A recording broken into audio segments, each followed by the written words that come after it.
परमेश्वर कालांतक शिव नमो नमो।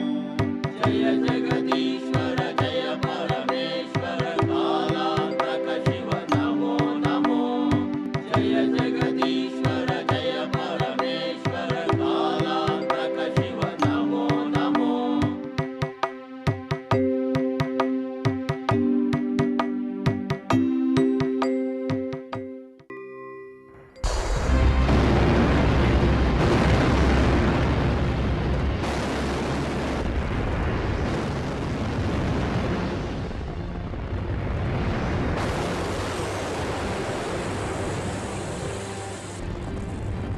अरे ये क्या हो रहा है? अरे देखो तो, अरे लिंग कैसे फट रहा है? क्या होगा? हे भगवान, हे प्रभु, ये क्या हो गया? अरे ये तो आश्चर्य हो रहा है। अरे, ये कौन है? हे प्रभु,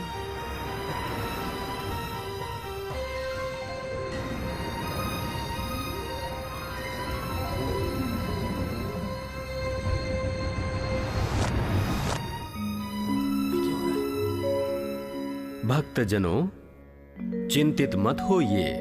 महात्मा, सोमेश्वर लिंग से उत्पन्न होने वाले आप कौन हैं? मैं इस सोमेश्वर शिवलिंग से उत्पन्न होकर शिव जी की इच्छानुसार मानव जाति में ज्ञान के दीप जलाकर शिव तत्व तथा शिवाचार के मूल सत्वों को सकल जनहेतु सहज बनाने वाला रेणुक गणाधीश हूँ। महानुभाव शिव स्वरूपी रेणुका गणाधीश्वर नमो नमः, नमो नमः। महात्मा, हमें कुछ भी समझ में नहीं आया, कृपया विस्तार से बताएं। वेद उपनिषदों को नया अर्थ प्रदान कर शिव सिद्धांत का निर्माण करके मैं शिव धर्म को जगाने हेतु प्रकट हुआ हूँ। शिव शिव शिव योगी, आप ही हमारे साक्षात परमेश्वर हैं। आपको देखते ही हम सबने साक्षात शिव दर्शन ही कर लिया है। हमारा जन्म पावन हो गया, मानो मुक्ति की सीढ़ी हमें मिल गई हो। मात्र इतना ही नहीं, शिव सायुज्य को भी पाना होगा। इस हेतु वीर शैव सिद्धांत को समझकर उसका पालन करना है। शिव स्वरूपी, अज्ञानी बने हम सबको शिव लीला विचारधारा एवं शिव जी की कृपा देने वाले तत्वों का पाठ पढ़ाइए। प्रभु, हमारे अंदर के अंधकार को मिटा दीजिए। शिव का अर्थ होता है मंगल स्वरूपी, सत, चित्त, आनंद स्वरूपी। वीर शैव असल में महाधर्म शास्त्र है जो 101 स्थलों में सम्मिलित है। शिव सिद्धांत वेद समान है, सर्व वेदमय है। इसे समझने हेतु आपको पहले शिव भक्त होना होगा। शिव भक्त होना होगा, इसका अर्थ क्या है प्रभु? जो भी शिव दीक्षा के द्वारा लिंगधारी बनके भस्म रुद्राक्ष को धारण करके प्रति दिवस करपीठ में लिंग की पूजा तथा पाठ करके पंचाक्षरी महामंत्र का जाप करेंगे, वही होंगे शिव भक्त। प्रभु, संसार से मुक्ति पाकर शिव सायुज्य पाने का मार्ग बताइए। शिव सायुज्य प्राप्त करने हेतु शिव भक्ति होनी चाहिए। शिव के अनुग्रह से ही भक्ति पैदा होगी। इस भक्ति के जन्म को ही शक्तिपात कहा जाता है। उस शक्तिपात को पहचान कर गुरु उस व्यक्ति को लिंग दीक्षा देकर षटस्थल मार्ग का बोध कराएंगे। वही षटस्थल मार्ग है शिव सायुज्य का मार्ग। आप सभी लिंगधारी बनकर त्रिकाल में लिंग पूजन करते हुए शिव तत्व शिवाचारों का सतत पालन करें। पंचाक्षरी मंत्र के स्मरण मात्र से ही आपके सकल कष्ट और दुष्कर्म लुप्त होंगे। सुख, शांति, संतोष प्राप्त होकर जन्म पावन हो जाएगा।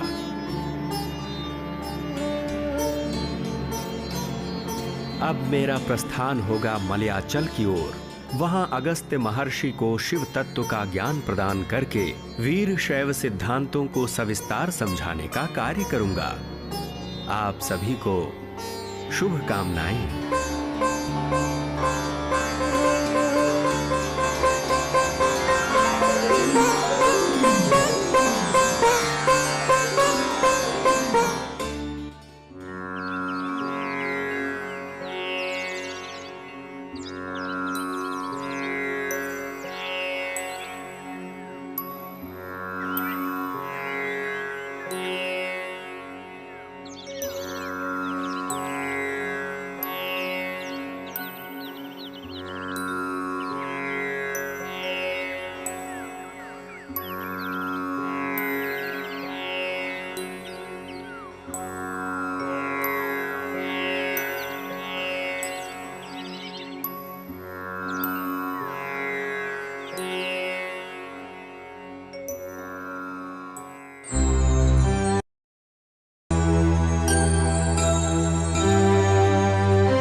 स्वयं शिव स्वरूपी जगत गुरु श्री रेणुक जी हमारे आश्रम की ओर पधार रहे हैं। उनका हमें सादर स्वागत करना होगा। सुंदरा, चिदंबरा। जी गुरुदेव। शिष्यगणों, परमेश्वर के पंचमुखों में सर्व प्रमुख सद्योजात मुख से जन्म लेकर भूलोक के कुल्यपाक सोमेश्वर लिंग से प्रकट होने वाले श्री रेणुक जी हमारे यहाँ पधार रहे हैं। उनके स्वागत हेतु सारी व्यवस्थाएं कर लीजिए। जो आज्ञा गुरुजी।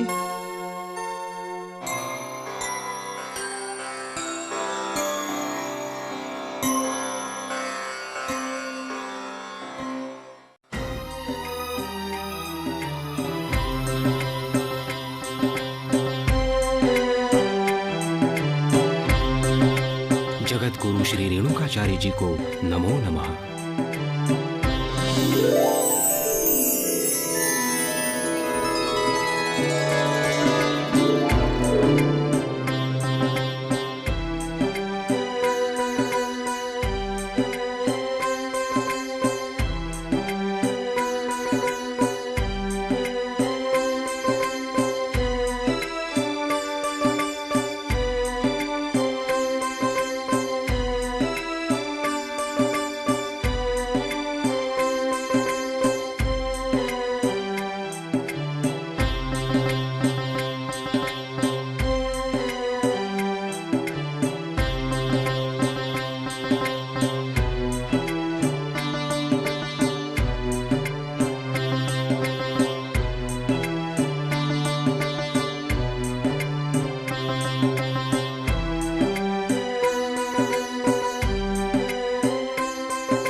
आसन ग्रहण करें।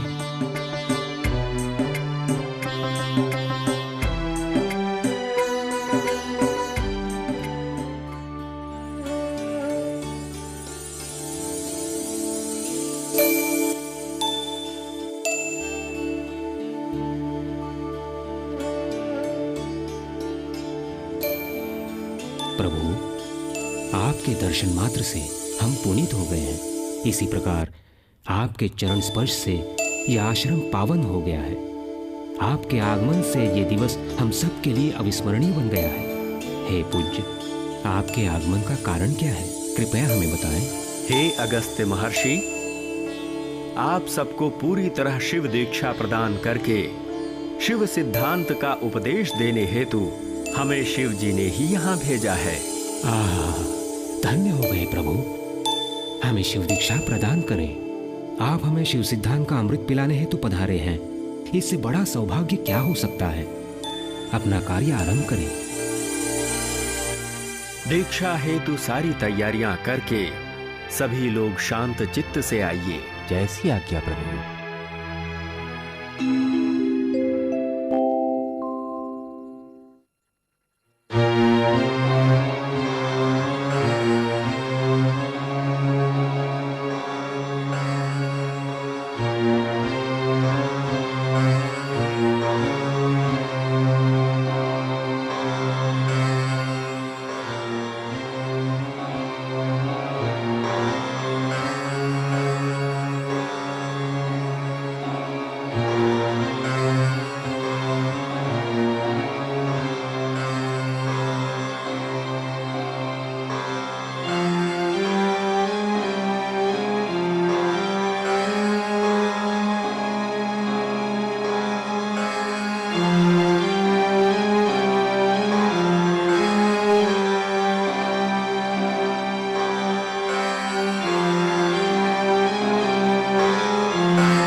आपके दिए शिव दीक्षा से हम सभी पावन हो गए हैं।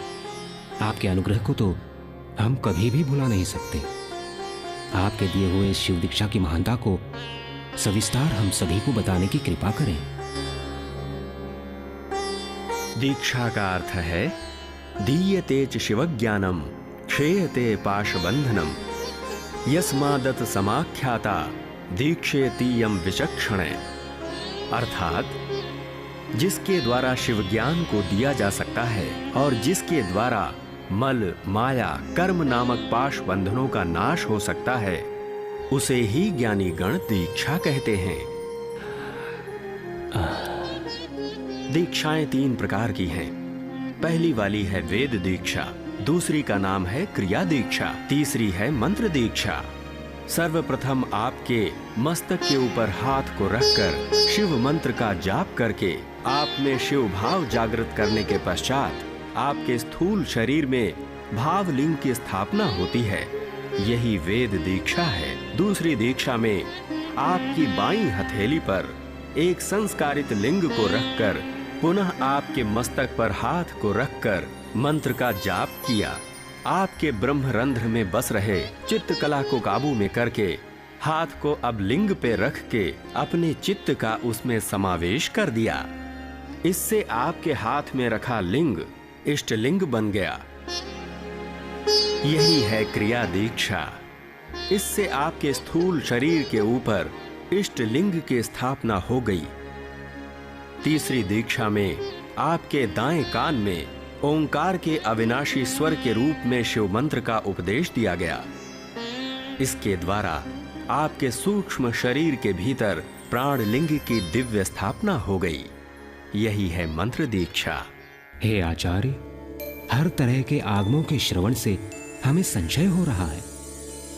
वेद बाह्य हुए तंत्रों का खंडन करने वाले, सकल प्राणी मात्र को अनुग्रह देने वाले शिव सिद्धांत का हमें उपदेश दीजिए। शिव सिद्धांत वास्तव में वीर शैव सिद्धांत ही होता है।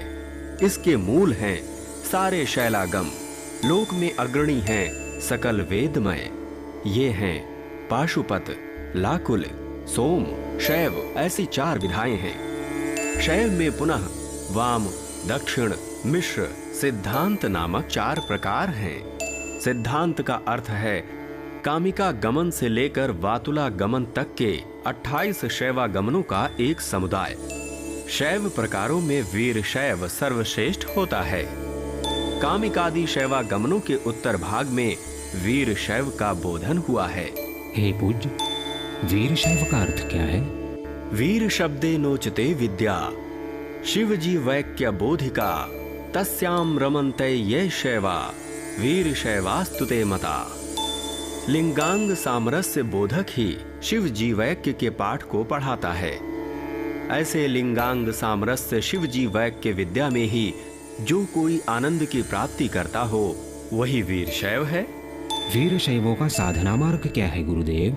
षट स्थल मार्ग को ही वीर शैवों का साधन मार्ग कहा जाता है। उस मार्ग में भक्त स्थल, माहेश्वर स्थल, प्रसादी स्थल, प्राणलिंगी स्थल, चरण स्थल, ऐक्य स्थल नामक कुल 6 स्थल होते हैं। हे गुरुवर, स्थल क्या होता है? स्थल शब्द के मूलतः 2 अर्थ होते हैं। एक तो आध्यात्मिक अर्थ है, दूसरा है सामान्य अर्थ। आध्यात्मिक अर्थ में स्थल होता है परमात्मा। स्थीयते लीयते यस्मिन् मुक्त संसार पद्धति, तदेव स्थल विद्युक्तम स्थल तत्व विशारदय।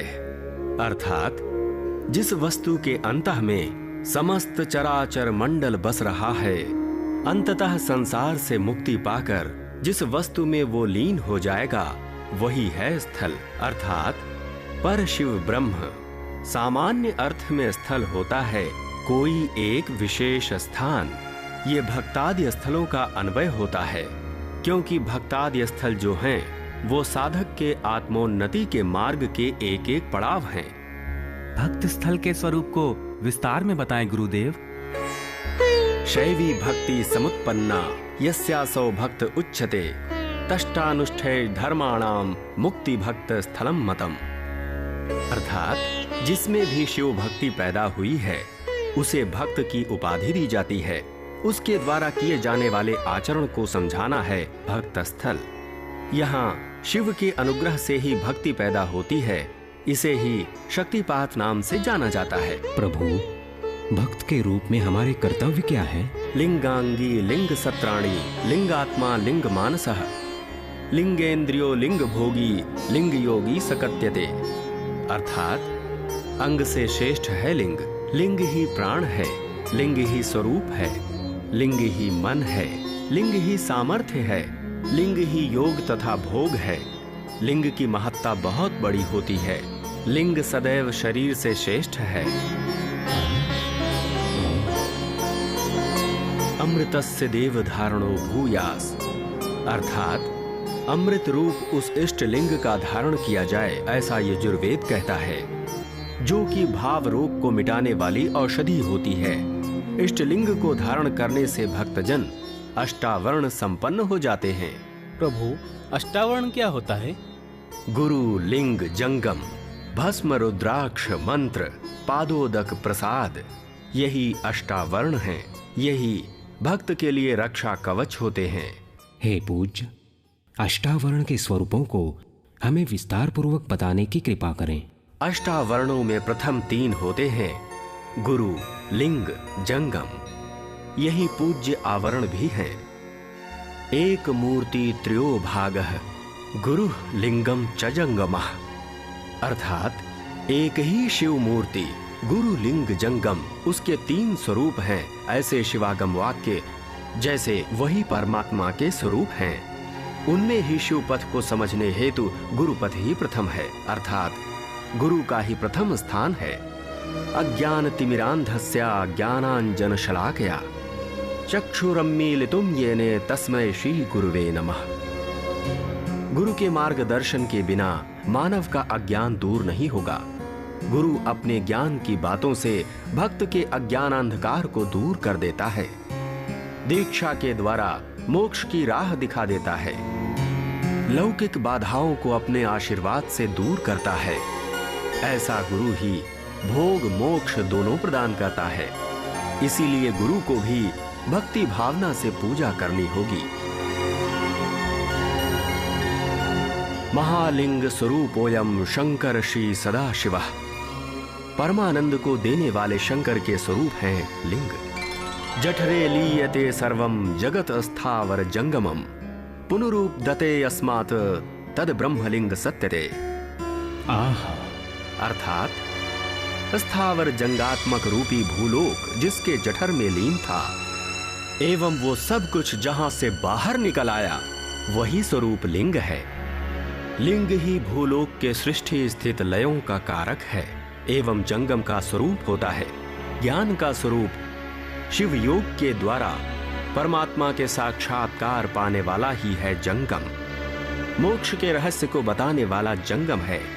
गुरु लिंग पूजा के साथ जंगम पूजा भी होनी चाहिए। एवं जो भस्म रुद्राक्ष मंत्र है, यही तीनों पूजा साधन होते हैं। भस्म का अर्थ मूलतः परमात्मा ही है। उसी के मंत्र से अभिमंत्रित हुए गाय के गोबर को जला के तैयार की गई वस्तु को भस्म कहा जाता है। इसे ही विभूति का एक और नाम दिया गया है। रुद्राक्ष त्रिपुर दहन के समय में शिव के नेत्रों से बहने वाली जल की बूंदों से उत्पन्न हुए बीजों को ही रुद्राक्ष का नाम दिया गया है। दिव्य रुद्राक्ष को पहनने से ही भक्त रुद्र बन जाता है। रुद्र बनकर रुद्र की पूजा करो, ऐसा नियम भी है। एवं मंत्र का अर्थ है शिव पंचाक्षरी मंत्र। शिव ही इस दिव्य मंत्र का अर्थ है। इसी को ओंकार के साथ मिलाने के बाद षडक्षरी मंत्र बन जाता है पादोदक। गुरु एवं जंगमों के पैरों पर गिरा हुआ पापी पादोदक कहलाता है। लिंग के ऊपर बहाया गया जल लिंगोदक है। इसे भी पादोदक कह सकते हैं। आगे प्रसाद है। शिव भक्त को इस आहार का सेवन करना चाहिए। सृष्टिकर्ता एवं लिंग स्वरूपी बने शिव जी को गुरु लिंग जंगमों को दिलाकर उस प्रसाद को स्वीकार करना होगा। गुरु लिंग जंगम को चढ़ाए बिना हमें कुछ भी स्वीकारना नहीं चाहिए। पादोदक क्यों नहीं, प्रसाद ही क्यों नहीं, स्वीकार करते समय गुरुलिंग जंगम का पादोदक एवं गुरुलिंग जंगम का प्रसाद मानकर अपने मन में स्मरण करके स्वीकारिए। गुरुदेव, षटस्थल के विशेषताओं को बताने की कृपा कीजिए। भक्त स्थल में बसी भक्ति है श्रद्धा भक्ति। श्रद्धा भक्ति से ही गुरुलिंग जंगम की पूजा एवं गुरुलिंग जंगम के पादोदक प्रसादों को स्वीकार करना भक्ति स्थल का वैशिष्ट्य है। श्रद्धा भक्ति जब बढ़कर निष्ठा भक्ति बन जाती है, भक्त तब माहेश्वर स्थल में पहुंचता है। माहेश्वर स्थल का वैशिष्ट्य यह है कि अटल भक्ति निष्ठा, प्राण जाए तो भी लिंग पूजा जैसे महाव्रत को नहीं तोड़ूंगा, ऐसा एक अत्यंत संकल्प ही माहेश्वर स्थल की विशिष्टता है। निष्ठा भक्ति मिलकर अवधान भक्ति का स्वरूप जब ले लेती है, माहेश्वर भी प्रसादी स्थल की सीढ़ियां चढ़ जाता है। अवधान का अर्थ है शिव भाव का जागृत हो जाना। हर एक समय में शिव जी का स्मरण करके सब कुछ शिव जी का अनुग्रह है यही मानकर जीना ही है अवधान भक्ति। यह अवधान भक्ति अनुभाव का रूप ले लेती है। भक्त तब प्राणलिंगी स्थल के पड़ाव पर आ जाता है तो बाह्य पूजा ही आंतरिक पूजा का रूप ले लेती है। भीतर ज्योति स्वरूप के प्राणलिंग को शिव योग से दर्शन करते हुए अति शुद्ध भाव वस्तुओं से पूजा करना प्राणलिंग पूजा है। यहाँ अनुभाव भक्ति का मिलन होता है। यही है प्राणलिंग स्थल की विशिष्टता। भक्त अब सर्वार्पण भावना से शिव के साथ आनंद को बांट लेता है। यही है आनंद भक्ति। यही है शरण स्थल की विशिष्टता। यह आनंद भक्ति समरस भक्ति का जब रूप लेती है तो ऐक्य स्थिति में पहुंच जाती है। यहाँ शिव तथा जीव में अंतर नहीं रह जाता। जैसे जल में जल का मिश्रण, जैसे ज्वाला में ज्वाला मिल जाए, जीव भी शिव जी में मिलकर अलग ना हो सके, वही है जीवन मुक्ति। यही है ऐक्य स्थल की विशिष्टता। हे जगत गुरु, आपसे शिव साक्षात्कार के विषय में इन सभी विचारों को समझकर हम सब पावन हो गए हैं। आपके चरण कमलों को नमो नमः।